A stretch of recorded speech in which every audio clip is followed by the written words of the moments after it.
Goddamn, Dre, you didn't get a prenup? Let's get it. Yo, what's going on, squad? It's your boy DJ Skandalous here, and we're back with another hip-hop news video. For this one, I'm going to break down Dr. Dre is now getting a divorce. Alright, so we got this article here on yahoo.com, and the title reads, Dr. Dre's wife Nicole Young files divorce after 24 years of marriage.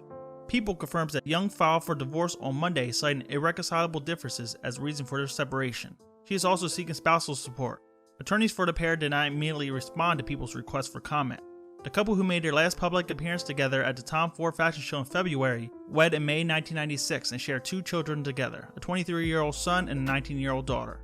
Dre, born Andre Young, is also dad to 4 kids, daughters Tyra and LaTanya Danielle Young, as well as sons Marcel and Curtis. And this goes on to say, according to the TMZ, Dr. Dre and Nicole did not have a prenup associated with their marriage in 1996.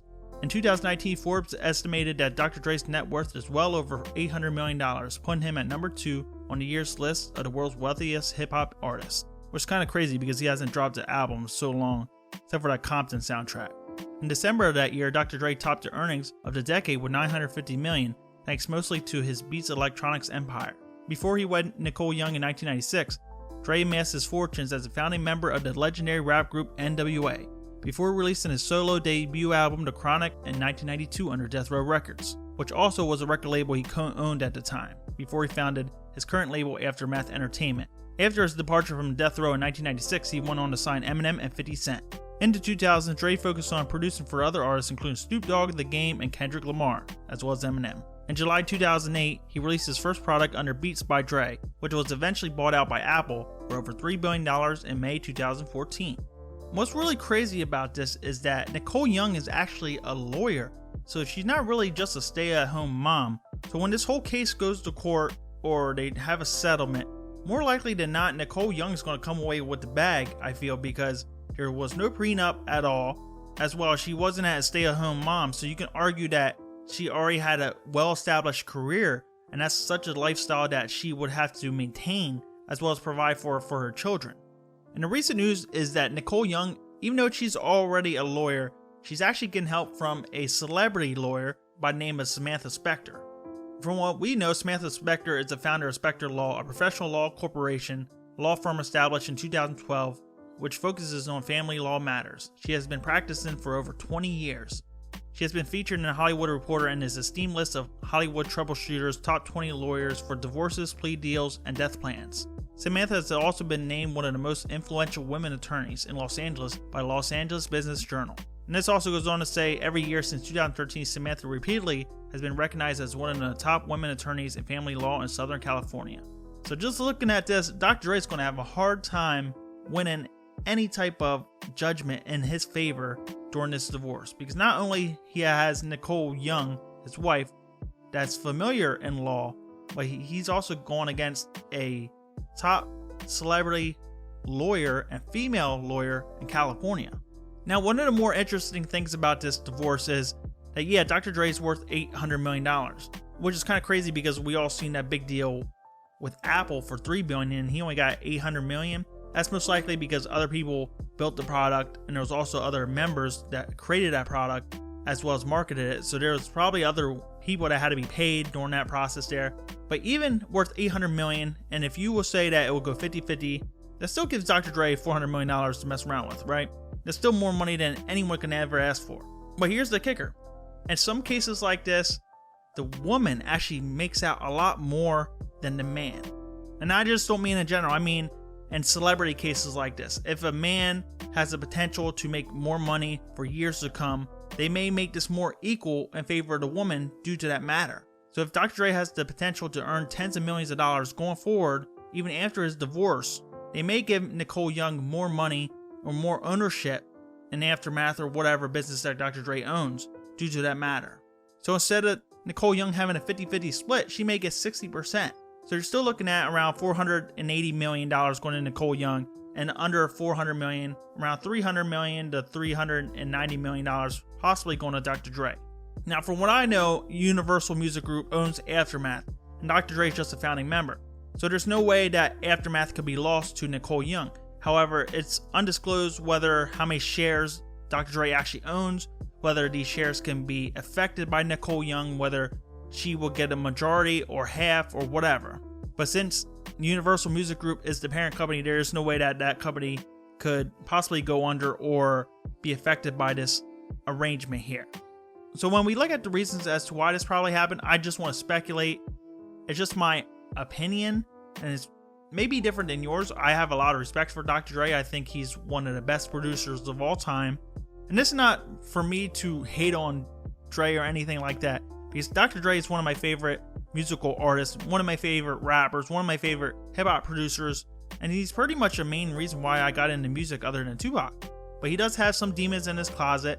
He also took a lot of credit for a lot of stuff that he had actually help on, such as Still Dre, Scott Storch, and Jay-Z helped out with a lot of that. RBX helped him out with a lot of songs, and Hitman helped him out with writing a lot of songs for The Chronic, 2001. But despite all that, Dr. Dre is still an iconic figure in rap. And regardless of what happens here, that won't ever change. So possibly a reason why this happened could be that there has been physical altercations between Nicole Young and Dr. Dre. And like I said, I'm just speculating. I don't really know for sure. However, Dr. Dre does have a history of this throughout his life, going back as early as 1991. In 1991, there was a Rolling Stones article in which Dee Barnes was a television show host, and she described an incident where Dr. Dre slammed her face and the right side of her body repeatedly against a wall near a stairway, possibly where the TV show was actually being recorded at. We aren't too sure.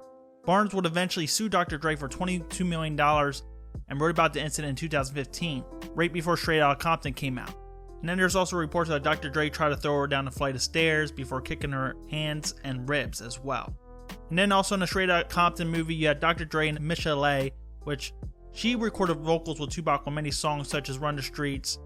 Dr. Dre's on record saying, "I apologize to the women I've hurt. I deeply regret what I did, and I know that it has forever impacted all of our lives. 25 years ago, I was a young man drinking too much and in over my head with no real structure in my life. However, none of this is an excuse for what I did. I've been married for 19 years, and every day I'm working to be a better man for my family, seeking guidance along the way. I'm doing everything I can so I can never resemble that man again." Michelle also stated that Dr. Dre also abused her as well, and that's when she actually started drugs and they actually had a son together. And Dr. Dre went on to actually deny that he actually abused Michelle. So this has been an ongoing thing with Dr. Dre and women, as well as him trying to protect himself as well. So we can't rule out that this may be the root cause as to why this divorce is actually occurring. But Nicole Young being involved with him for 24 years or whatever, obviously they probably had their ups and downs as well. But I don't want anyone to say, oh, she's a gold digger, because she could have left at any time and still made all this money. No one could have foreseen Dre Beats actually being sold for $3 billion, or even Dr. Dre even producing headphones when he did with that company that he was involved with. However, Nicole Young, she could have dipped out 2003, 2004, and Dr. Dre still would have been worth well over $100 million. She would have still got a bag back then. So if she was a gold digger, I think she would have dipped out a long time ago, but since she had a family with him, I think it was more than just that. And we can't really say that she had no way of helping Dr. Dre, because we don't know. Yeah, she was a stay-at-home mom. She raised Dr. Dre's children, but if she wasn't there to do that, what Dr. Dre made all those classics that he did, what he been in the studio at the time he made those songs, we can't really say if she was just the beauty behind the brains or if she was actually the brain. We don't really know, because sometimes in relationships, a woman can motivate you, can tell you how to do a certain type of thing that can actually help you in your business life as well. So this could be something that she could argue that she was actually the brains and she actually helped Dr. Dre to get where he's at. And being there 24 years and having kids, she has a strong case. So is this really going to hurt Dr. Dre? Probably not. You know, he's still going to be worth $400 million. He doesn't have to worry about anything ever again. He's still going to make royalties on future songs that he releases through Eminem and whatever artist that he chooses to produce for. But for me, if I lost $400 million, I would be looking to the future, looking for a way to make even more money. So I'm going to give Dr. Dre some suggestions here. And you know, if you're a fan of mine and you've been listening to me, you already know what I'm going to say. I'm going to talk about Death Row Records, I'm going to talk about the Tupac catalog, and I'm going to talk about Detox. And really, that's what needs to be said. Dr. Dre can come out with new headphones, he can come out with new streaming services, he can do any type of thing like that, and he can actually push it and market it well through his own social media, as well as 50 Cent's social media and Eminem. He can go on tour to make the money back. But like I said, what I think he should do, him and Jimmy Iovine, if you're only worth $300 million, $400 million, you can just call it shop, and not even do nothing, just collect royalties. But we don't know how much of the royalties that he's going to get if it's going to be affected through this divorce. Nicole Young may get a percentage of those royalties. And if I was Nicole Young, right, I would definitely want a share of the royalties for any of his songs that he recorded since 1996. And what's being reported is that Nicole Young cannot get her hands on anything from before they were actually together. So if they only got wedded in 1996, and that's the date, obviously she can't touch the Chronic album, and obviously she can't touch any of the Death Row stuff because that's actually owned by Hasbro Entertainment One and not Dr. Dre. But the majority, afterward, the Chronic 2001, as well as all the stuff with Eminem, she may actually win royalties or publishing rights to some of those songs as well. That's the main dilemma here. So not only will Dr. Dre lose money, he may lose future income from those songs as well. Because say like someone like Dax Polley made Two America's Most Wanted, right? Even though that song came out so long ago, it's still getting streaming hits, it's still getting views on YouTube. So not only does the Tupac estate Universal get some of that pie, Dad still gets money just for making that beat. And that's same with Dr. Dre. Anything that he put his hands on, he's still making money with that, right? So if I'm Nicole Young, I'm definitely going to want a piece of that pie. Because, yeah, even if I'm Nicole Young and I got to give up maybe an extra 100 million, I would definitely say, okay, give me 300 million, give me 350 instead of 400. But I want some rights to the Chronic 2001. I want some rights to these Eminem songs. Or at least a percentage, Because that will set Nicole Young, and if she gets married again to a guy that has kids and whatever, she's still going to make all this money that she can just bank for decades and decades to come for not only herself, but her kids. But yeah, you can argue she can just take the 400 million and invest some of it and she'll be set there too. So it really doesn't matter. But if I'm Dr. Dre, I would think about, with Jimmy Iovine, Eminem, maybe going at Hasbro, right? Because Hasbro is just going to be collecting royalties on his Death Row catalog. They're not really interested in putting anything out, such as what Wide Awake was doing in 2010. So if I'm Dr. Dre, I would want to get my hands on my Death Row stuff. And this would be material that he recorded from 1990 to 1996 that Nicole Young would have no rights to regardless because she wasn't even there for that. And this will be a settlement made after the divorce. So Dr. Dre could start making money on the Chronic, make money on the original Doggy Style. You can even actually get Snoop Dogg to be a partner in this. So you got Snoop, Eminem, Dr. Dre, 50 Cent, Jimmy Iovine, whoever, and they could buy out Death Row Records from Hasbro. And you'll see this was sold for around 15 to 20 million back in 2010. Even though the estimated value is well over 200 million, I don't believe it's worth that much, so they can probably get it for a lot cheaper. And 200 million is chump change if you have all these artists combined go at it.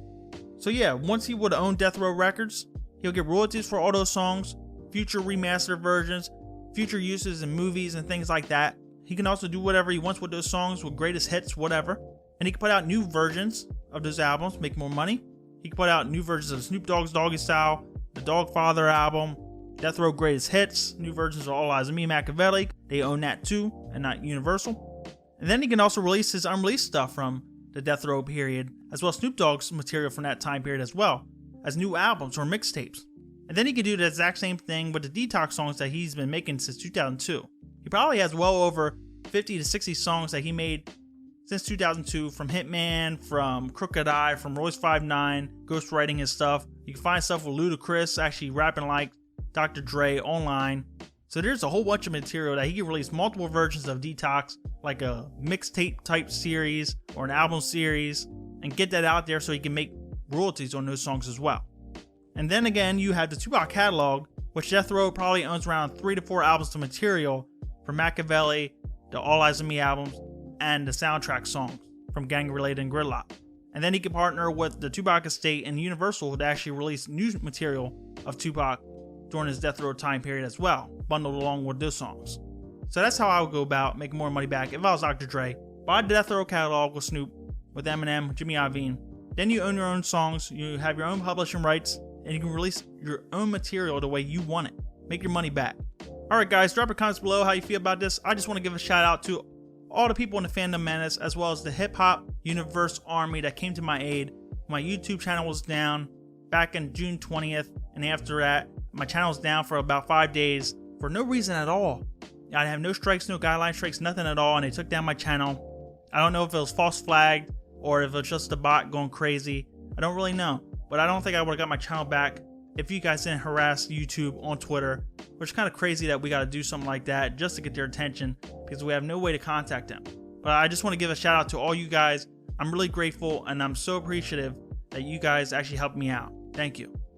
Alright guys, this is DJ Skandalous signing out. Peace out.